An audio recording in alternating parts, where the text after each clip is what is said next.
अगर आपके मोबाइल में किसी किस्म की पर्सनली मालूमात या फैमिली डाटा है तो उसे बगैर सोचे समझे डिलीट कर दीजिए। बज़ाहिर तो 24 घंटे का साथी आपका सेल फोन, क्या आप जानते हैं ये आपकी जान के लिए सबसे बड़ा खतरा साबित हो सकता है। पीटीए तर्जुमान ने इंकशाफ किया है कि आपकी पर्सनली मालूमात आपकी जान का खतरा बन सकती है। ये डाटा बेचा जा रहा है।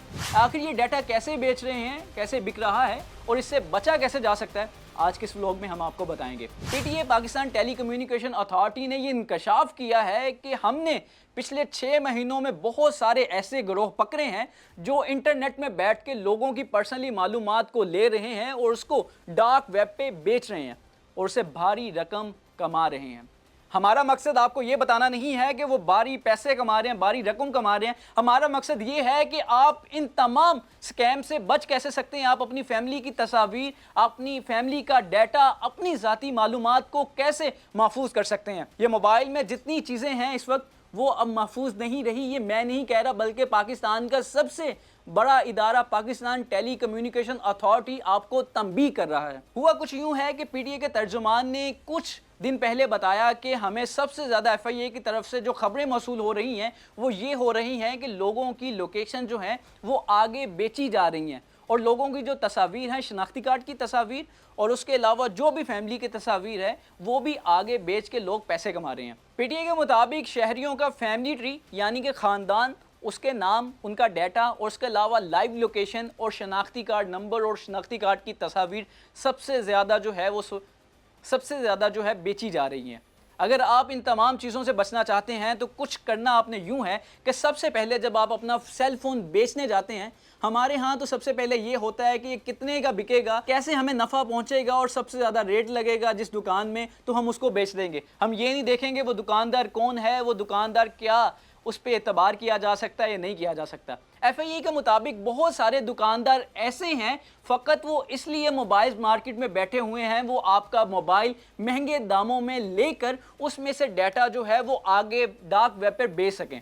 आपने करना यूँ है कि जब भी आपने अपना मोबाइल बेचना है तो आपने कुछ एहतियाती तदाबीर का सामना करना है। ये तो आप करते होंगे कि आप अपने मोबाइल को वक्ती तौर पे फॉर्मेट कर देते होंगे, रीसेट कर देते होंगे और कहेंगे बस हमारी ज़िम्मेदारी मुकम्मल होगी, हमारा तमाम डाटा जो है वो अब सेफ़ है। लेकिन वो डाटा सेफ़ नहीं है। उसे बचने के लिए आपने जब अपना फ़ोन बेचना है, सबसे पहले आपके जो मोबाइल की सेटिंग है उसके अंदर एक ऑप्शन आता है इनक्रिप्शन। आपने इनक्रिप्शन में जाना है और इनक्रिप्शन को जो है ऑन कर लेना है।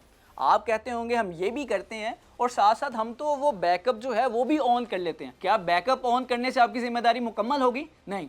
आपने जब बैकअप ऑन कर लिया तो दूसरे मोबाइल में आपका डाटा जो है वो शिफ्ट हो जाता है। लेकिन आपने करना ये है कि जैसे ही आपके दूसरे मोबाइल में वो डाटा शिफ्ट होता है तो आपका जो पुराने वाला फ़ोन है उसको फिर आपने रीसेट करना है। डाटा शिफ्ट होने के बाद जब डाटा शिफ्ट हो जाएगा तो दोबारा उसको जब आप बैकअप को डिलीट कर देंगे, इंक्रिप्शन ऑन कर देंगे, उस पर पिन लगा देंगे, आप उसके बाद फिर अपनी जीमेल को डिलीट करें।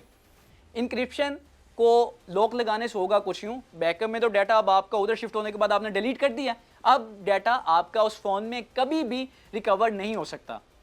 और दोबारा अगर कोई बड़ा हैकर है, अगर फिर भी वो कोशिश करता है कि आपका डाटा ले ले, तो इनक्रिप्शन का पासवर्ड उसे देना पड़ेगा। इनक्रिप्शन का पासवर्ड तो आपके पास है, तो वो आप बासानी उस स्कैम से बच सकते हैं।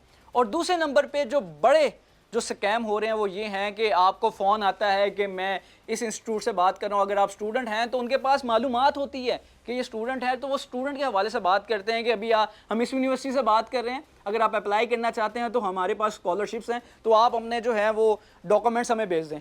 तो हम अपने शनाख्ती कार्ड की तस्वीर भी उसमें भेज देते हैं, हम अपने पेरेंट्स का जो है वो भी डाटा भेज देते हैं।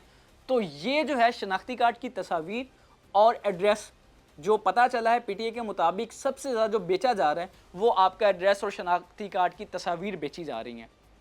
तो आपने जब भी किसी को डाटा भेजना है तो आपने सबसे पहले ये कंफर्म करना है क्या ये इदारा जो है वो ऑथेंटिक है, क्या जो इदारे के लोग हमारे डॉक्यूमेंटेशंस हमसे मांग रहे हैं क्या वो वाकईतन इदारा है या स्कैम हो रहा है, तो आपने ये ख्याल रखना है। दूसरे नंबर पे आपने जब भी किसी को करंट लोकेशन भेजनी है या लाइव लोकेशन भेजनी है तो आपने इस चीज़ का ख्याल रखना है क्या वो मेरे अजीज़ हैं।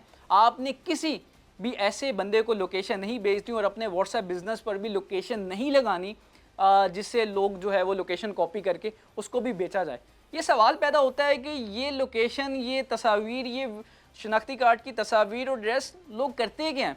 ये सवाल मेरे ज़हन में भी है और सवाल ये आपके ज़हन में भी आ रहा होगा। और यही सवाल पीटीए से जब किया तो पीटीए ने बताया कि हमें सिर्फ इंकशाफ हुआ ये चीज़ें बेची जा रही हैं, लेकिन हम नहीं जानते ये क्यों बेची जा रही हैं, कहाँ बेची जा रही हैं, कैसे बेची जा रही हैं। लेकिन हम बड़ी जल्दी, वेरी सून, हम आपको बता देंगे और इन गिरोह को पकड़ना शुरू हो गए हैं और इन गिरोह से भी हम मालूमात ले रहे हैं। क्या आपके साथ भी ऐसा हुआ है? क्या आपसे भी इस तरह के स्कैम की कोशिश की गई है? या फिर किसी ने आपसे शनाख्ती कार्ड की तस्वीर मांगी है, या फिर किसी ने आपसे लोकेशन मांगी है? अगर मांगी है तो हमें कमेंट सेक्शन में बताएं, वगरना ये जो वीडियो है ये अपने अजीज़ों व क़रीब को इसलिए ज़रूर शेयर कर दें ताकि वो महफूज हो सकें, उनकी फैमिली का डाटा महफूज हो जाए। हमने बहुत दफ़ा देखा है कि फैमिली का डाटा जब लीक होता है, फिर हमने देखा है कि गैरत के नाम पर कत्ल होते हैं और जनाजे निकलते हैं। इससे बेहतर ये है कि हम अपनी इज़्ज़तों को ख़ुद महफूज बनाएं। हम अपने डाटा को इस तरह मोबाइल में या लैपटॉप में सेव ना करें, बल्कि कोई USB या दीगर कोई डिवाइस ले लें और उसमें महफूज कर लें। दीजिए इजाज़त, अल्लाह निगहबान।